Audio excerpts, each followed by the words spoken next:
Hello everyone, welcome to our YouTube channel.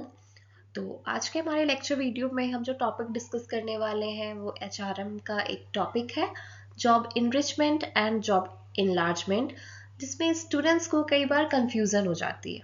आइए आज उस कंफ्यूजन को हम क्लियर करेंगे। ठीक है, सबसे पहले जो है हम जानेंगे जॉब इनरिचमेंट के बारे में। Okay, so it is an important concept in HRM that focuses on improving the quality of work for employees. Okay, तो ये एक लाइन पढ़ने से ये तो समझ में आ रहा है कि एक ऐसा कंसेप्ट है एचआरएम का जिसमें एम्प्लॉयज की क्वालिटी ऑफ वर्क को क्या किया जाता है, इम्प्रूव किया जाता है। इसमें क्या क्या चीज़ें इन्वॉल्व रहती है? Redesigning jobs to make them more interesting, challenging and rewarding. Instead of doing repetitive and routine tasks, employees are given additional responsibilities and opportunities to use their skills and abilities.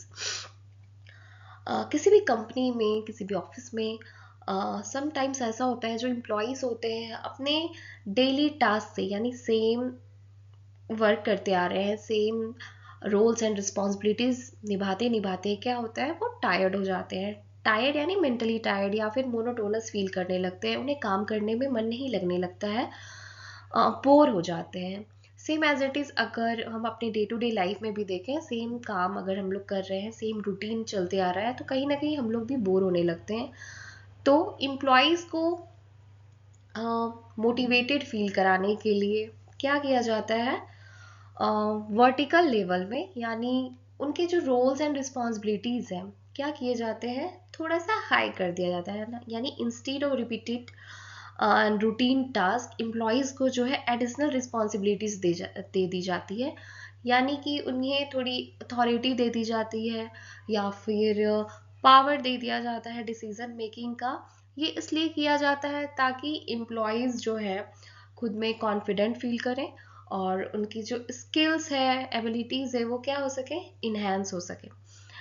आइए इसको थोड़े और अच्छे तरीके से समझते हैं कि जॉब इनरिचमेंट क्या होती है।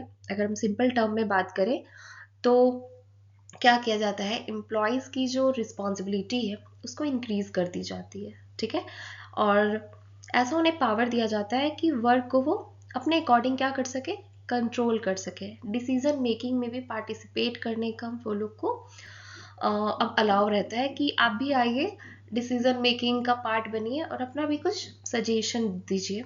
ठीक है, और इससे जो है एम्प्लॉयज़ को अपने पर्सनल ग्रोथ में अच्छी अपॉर्चुनिटी मिलती है, वो खुद को ग्रो कर सके। एग्जाम्पल्स के थ्रू समझे, अगर नॉर्मल यानी अगर कोई स्टूडेंट है तो उसको पहले टीचर जो है पहले बोलते थे कि आपको होमवर्क दिया जा रहा है, आपको किसी पर्टिकुलर टॉपिक पे पीपीटी बना के लानी है। ठीक है, ये सेम होमवर्क किसी स्टूडेंट को डेली बेसिस पे मिल रहा है कि आज एक टॉपिक मिला, उस पर पीपीटी बनानी है और बस उस पीपीटी को सबमिट करना है। नेक्स्ट डे भी दूसरी टॉपिक मिली, पीपीटी बनानी है, सबमिट करनी है, पीपीटी बनानी है, सबमिट करनी है। ठीक है, तो स्टूडेंट ने एक दिन टीचर से बोला कि डेली सेम होमवर्क से, एक ही टाइप के होमवर्क से अब हम बोर हो चुके हैं और मन नहीं लगता है पीपीटी बनाने में, कि पीपीटी बनाओ और सबमिट करते जाओ। देन फिर टीचर ने क्या डिसाइड किया, ओके, सेम रूटीन से स्टूडेंट्स बोर हो जा रहे हैं, तो अब क्या किया जाए। अब जो है टीचर ने ये डिसाइड किया कि अब जो है स्टूडेंट्स से कहा टीचर ने कि मैंने ऐसा ऑब्जर्व किया और आप लोग बोल भी रहे थे कि डेली सेम होमवर्क मिलने से पीपीटी बनाओ, सबमिट करो, आप लोग बोर हो जा रहे हैं, तो मैंने कुछ डिसाइड किया है। अब जो है आपको सिर्फ पीपीटी बनानी नहीं होगी, बल्कि उस पीपीटी को प्रेजेंट करना होगा। ठीक है, प्रेजेंटेशन देना होगा, और प्रेजेंटेशन देना होगा अपने जूनियर्स के सामने, जहाँ पे मेरे अलावा और भी 2-3 टीचर्स प्रेजेंट रहेंगे। ठीक, और इसमें कोई भी रिस्ट्रिक्शन नहीं होगा, आप अपने अकॉर्डिंग स्लाइड्स को, जैसे पहले मैंने सिर्फ बोला हुआ था कि सिर्फ 10 स्लाइड्स होने चाहिए, आप जो है अपने अकॉर्डिंग स्लाइड्स को इंक्रीज और डिक्रीज भी कर सकते हैं, डिपेंड्स अपॉन यू। ठीक है, यानी कि टीचर ने जो पीपीटी देने का काम था वो तो किया, साथ ही साथ क्या किया, एडिशनल रिस्पॉन्सिबिलिटीज भी ऐड कर दी। रिस्पॉन्सिबिलिटी क्या, जूनियर्स के सामने प्रेजेंटेशन देना है। ठीक है, यानी आपके लेवल को तो हाई कर दिया, क्योंकि अब जो है आपको अपने टीचर्स के सामने नहीं, जूनियर्स के सामने भी प्रेजेंटेशन देना है। जो कि अच्छी होनी चाहिए। ठीक है, ऑब्वियसली अगर आप जूनियर के सामने प्रेजेंटेशन दोगे तो आपकी तो यही कोशिश रहेगी कि उनके सामने आप अपना प्रेजेंटेशन अच्छा दो। साथ ही साथ अब जो है आपके एक टीचर नहीं बल्कि 2-3 टीचर प्रेजेंट रहेंगे आपके प्रेजेंटेशन को देखने को। ठीक है, इसका एक पॉजिटिव टर्म ये हो रहा है कि जो वो स्टूडेंट कॉन्फिडेंट फील करेगा। ठीक है, डेली मोनोटोनस जो था वो नहीं होगा कि सिर्फ पीपीटी सबमिट करना है। अब जो है आप अपनी पीपीटी को प्रेजेंट भी करोगे। ठीक है, कॉन्फिडेंस बिल्ड होगा, स्किल इन्हेंस होगी, एबिलिटी आपकी शो होगी कि हाँ एबल हो अपने आप को प्रेजेंट करने में, अपने टॉपिक को प्रेजेंट करने में। ठीक है, मोटिवेटेड फील करोगे। स्लाइटली ये हो सकता है कि कुछ निगेटिव भी सर्कमस्टांसेस देखने को मिले, जैसे अगर आप अपना प्रेजेंटेशन अच्छे से नहीं दे पाए तो ये हो सकता है कि आप थोड़ा सा मोटिवेटेड फील करोगे, डीमोटिवेटेड। अदरवाइज अगर आप, या फिर उसके कुछ दूसरे टर्म भी हो सकते हैं कि नहीं, आप इस चीज़ को एज ए चैलेंज लोगे और अगली बार अच्छे तरीके से प्रिपेयर होके आओगे और फिर क्लास में प्रेजेंटेशन दोगे। ये एग्जाम्पल मैंने इसलिए दिया ताकि मैं आपको ये चीज़ समझा सकूं कि कंपनीज में क्या होती है, एम्प्लॉय की इंक्रीमेंट नहीं हुई है, सैलरी इंक्रीमेंट नहीं हुई है, उनके टास्क को क्या किया गया है और ऐड कर दिया गया और एडिशनल रिस्पॉन्सिबिलिटीज दे दी गई है। ठीक है, उनके हाथ में थोड़ा पावर दिया गया है, उनके लेवल को अप किया गया है। ओके, यहाँ पे प्रमोशन नहीं हुआ है बल्कि अपॉर्चुनिटी मिली है।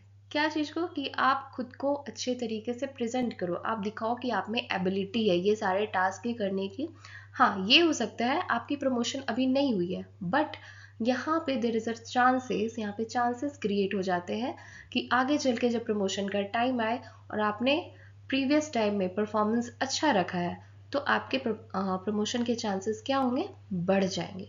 ठीक है, तो सिंपल टर्म में अगर बोले तो जॉब इनरिचमेंट क्या है, इसमें जो है एम्प्लॉयज़ के रिस्पॉन्सिबिलिटी को इंक्रीज कर दी जाती है। ठीक है, लेवल अप हो रहा है, यहाँ पे सेम लेवल पे काम नहीं कर रहे हैं, रोल आपके बढ़ रहे हैं, टास्क बढ़ रहे हैं। ठीक है, आपके पास, आपको अलाउ किया जा रहा है कि आप भी डिसीजन मेकिंग का हिस्सा बनो। ठीक है, जिससे क्या है, एम्प्लॉय का पर्सनल ग्रोथ भी हो रहा है। ओके, आइए अब इसके फीचर्स क्या है जो कि पहले ही डिस्कस कर लिया गया है कि ऑब्वियसली रिस्पॉन्सिबिलिटी इंक्रीज हो रही है, ग्रेटर ऑटोनॉमी मिल रही है, यानी कि वर्कर्स को जो है मोर फ्रीडम मिल रहा है to plan and perform their work, यानी उतना रिस्ट्रिक्शन नहीं है, आप अपने अकॉर्डिंग प्लान कर सकते हो कि आपको काम कैसे करना है। ठीक है, टास्क जो है आपको वैरायटी में मिल रही है, सेम नेचर का टास्क आप नहीं कर रहे हो, सेम नेचर का वर्क नहीं कर रहे हो इतने दिन से जो चलते आ रहा था। वर्क में थोड़ा सा क्या हुआ है, मॉडरेशन हुआ है, कुछ चेंजेस देखने को मिले हैं। ओके, इससे जो है उस एम्प्लॉय का स्किल क्या हो रहा है, डेवलप हो रहा है, एम्प्लॉय जो है न्यू न्यू स्किल्स सीख रहे हैं। ठीक है, और अगर आपको नए रोल्स और रिस्पॉन्सिबिलिटी मिले हैं और सामने से आपको फीडबैक मिले, रेगुलर फीडबैक मिले कि वेल डन, आप जो है ये नए रोल रिस्पॉन्सिबिलिटी भी अच्छे तरीके से कर रहे हो, अपने सीनियर्स की तरफ से अगर आपको ऐसा फीडबैक मिल रहा है तो कोई भी एम्प्लॉय जो है मोटिवेटेड फील करता है। ठीक है, last one is challenging work, task are design to be interesting and mentally stimulating. Obviously आप जो है जिस पोस्ट पे, जिस लेवल पे काम कर रहे हो उससे थोड़े अपर लेवल का आप वर्क कर रहे हो तो आपके लिए तो वो चैलेंजिंग होगा ही, बट इससे जो है आप मेंटली स्ट्रांग भी होगे, आपकी एफिशिएंसी भी इंक्रीज होगी और काम करने में भी क्या होगा, मन लगेगा, और आपके अंदर एक डिज़ायर होगा कि नहीं ये काम मैं और अच्छे तरीके से कर सकता हूँ या कर सकती हूँ।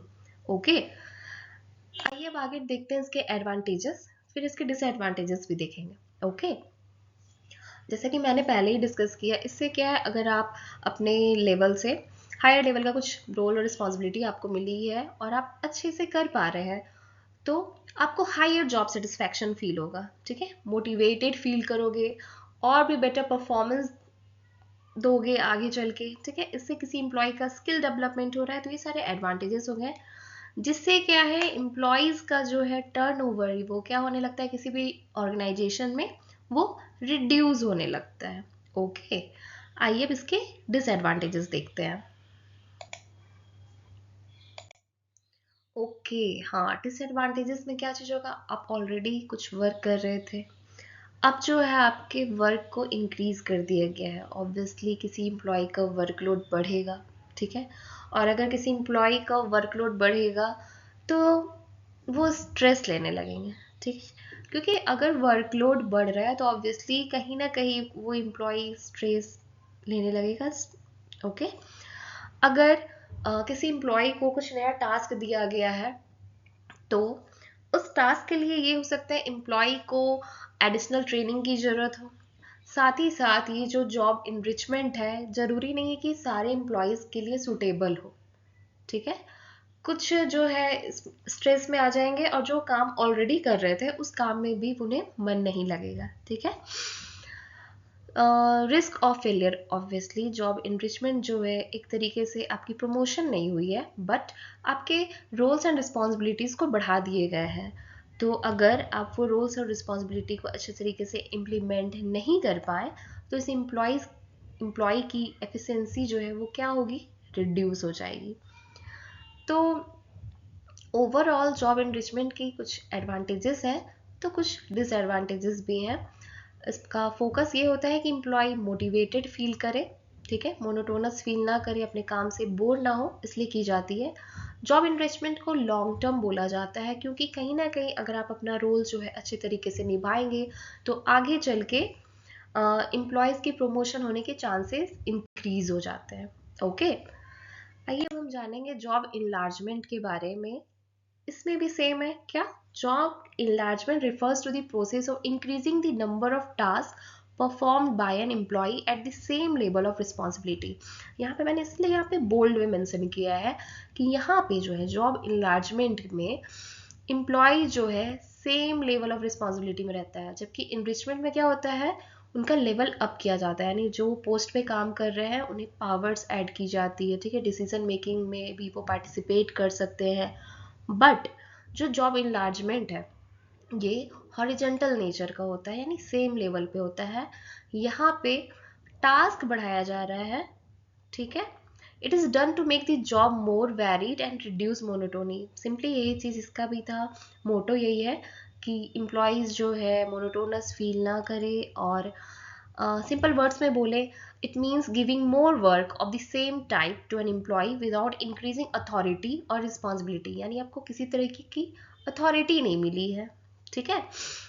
आपका जो वर्क है उसमें और एडिशनल वर्क ऐड कर दिए गए हैं। मोटिव क्या रहता है कंपनी का कि एम्प्लॉय जो है सेम काम करते करते बोर ना हो, इसलिए उन्हें थोड़ा और काम दे दो, ठीक है, थोड़ा नयापन मिलेगा तो हो सकता है उन्हें काम करने में इंटरेस्ट आए, मोटिवेटेड फील करे, ठीक है, खुद को प्रूव करने में लगे और अच्छा परफॉर्मेंस दे, ये हो सकता है। इसका एडवांटेज क्या है, रिड्यूसेस बोर्डम, यानी बोर फील ना करे, मोनोटोनस फील ना हो।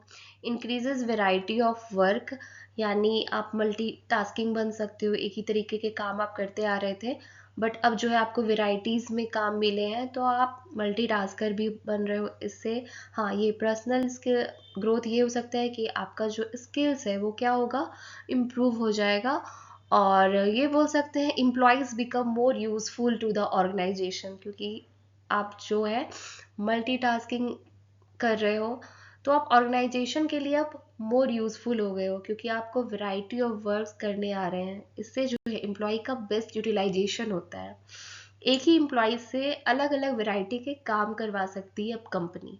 ओके ओके, अब इसके डिसएडवांटेजेस क्या देखते हैं। ऑब्वियसली वर्कलोड इंक्रीज हो रहा है, अथॉरिटी नहीं मिल रही है तो ये हो सकता है ये मोटिवेशन लो रहे, यानी आप किसी भी तरीके की डिसीजन नहीं ले सकते हो क्योंकि आपके पास अथॉरिटी नहीं है। Authority that means power to take decision, और आपके पास वो पावर नहीं है कि आप कोई काम कर रहे हैं तो आप डिसीजन ले सको कि ये काम ऐसे होना चाहिए या वैसे होना चाहिए, ठीक है। मे कॉज स्ट्रेस, ऑब्वियसली जब किसी एम्प्लॉयज़ का वर्कलोड बढ़ा दिया जाए तो वो स्ट्रेस में आने ही लगते हैं। और हाँ, इसमें कोई भी सैलरी इंक्रीज नहीं होती है, वैसे उसमें भी नहीं होती है बट उसमें चांसेस ये होते हैं कि प्रमोशन जब होगा तो आपका नाम सजेस्ट किया जाएगा कि हाँ, जब इनके रोल्स और रिस्पॉन्सिबिलिटी बढ़ाई गई थी तो इन्होंने अच्छा परफॉर्म किया था। ओके, जबकि जॉब इनलार्जमेंट में सैलरी इंक्रीज नहीं होता है, यूजुअली पे remains the same. Okay, difference between में क्या है जो कि पहले ही डिस्कस किया गया। इनलार्जमेंट में क्या होता है, टास्क इंक्रीज होता है, जबकि इनरिचमेंट में क्या होता है, रिस्पॉन्सिबिलिटी और अथॉरिटी दोनों इंक्रीज होते हैं। ठीक है, इनलार्जमेंट में कैसा रहता है, हॉरिजॉन्टल एक्सपेंशन रहता है सेम लेवल पे, जबकि इनरिचमेंट में कैसा रहता है, वर्टिकल अपर लेवल पे जाता है। ठीक है, जॉब इनलार्जमेंट जो है, जो कि मैंने बाद में डिस्कस किया, उसमें क्वांटिटी ऑफ वर्क देखी जाती है, जबकि जॉब इनरिचमेंट में क्वालिटी ऑफ वर्क देखी जाती है। ओके, जॉब इनलार्जमेंट में रिस्पॉन्सिबिलिटी में कोई चेंजेस नहीं होते हैं, जबकि इनरिचमेंट में, जॉब इनरिचमेंट में किसी भी एम्प्लॉय की जो रिस्पॉन्सिबिलिटी है वो क्या होती है, बढ़ जाती है। ओके, मोटिवेशन लेवल देखा जाए तो जॉब इनलार्जमेंट में कैसी रहती है, लो टू मॉडरेट, जबकि जॉब इनरिचमेंट में क्या रहती है, मोटिवेशन लेवल हाई रहती है। ओके, जॉब इनलार्जमेंट में क्या रहता है, मोर ऑफिस टास्क, ऑब्वियसली टास्क से बढ़े जा रहे हैं, टाइपिंग प्लस फाइलिंग, जबकि इनरिचमेंट में क्या होती है, एम्प्लॉयज जो है वो डिसीजन भी लेते हैं और अपने अकॉर्डिंग प्लान कर सकते हैं वर्क को। आई होप आपको ये दोनों टॉपिक समझ में आए होंगे, दोनों के डिफरेंसेस समझ में आए होंगे। ओके, अब हम मिलते हैं अपने नेक्स्ट वीडियो में कुछ नए टॉपिक के साथ। Till then, thank you.